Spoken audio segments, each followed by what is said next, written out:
সরকারি রাস্তা নির্মাণের কাজ বালিয়া থেকে স্কুলগামী একটা পাকা রাস্তা কাজ হচ্ছে, যেটা যতটুকু জানতে পেরেছি এলজিবি এই নির্মাণ কাজকে কেন্দ্র করে রাস্তায় বালি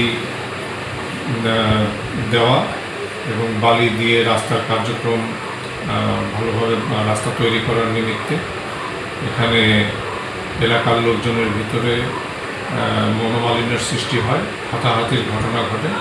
রংপুর শহরে নিরিবিলি ও মনোরম পরিবেশে অবস্থিত রংপুর গ্রুপের প্রিমিয়াম আবাসন প্রকল্প আনান সিটিতে নগদ মূল্য ও সহজ কিস্তিতে প্লট এবং কন্ডোমিনিয়াম অ্যাপার্টমেন্ট বিক্রয় চলছে।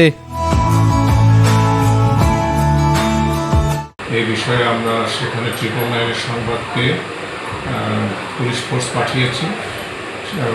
উভয় পক্ষকে আমরা শান্ত করে যেন এখানে কোনো অপ্রীতিকর ঘটনা না ঘটে আমরা পরিস্থিতি নিয়ন্ত্রণে রেখে কাজ করছি, এবং যদি কারো কোনো অভিযোগ থাকে বা কোনো বিষয়ে কেউ কারো বিরুদ্ধে কোনো অভিযোগ করে সেটা তদন্ত সাপেক্ষে আইনগত ব্যবস্থা গ্রহণ করা হবে।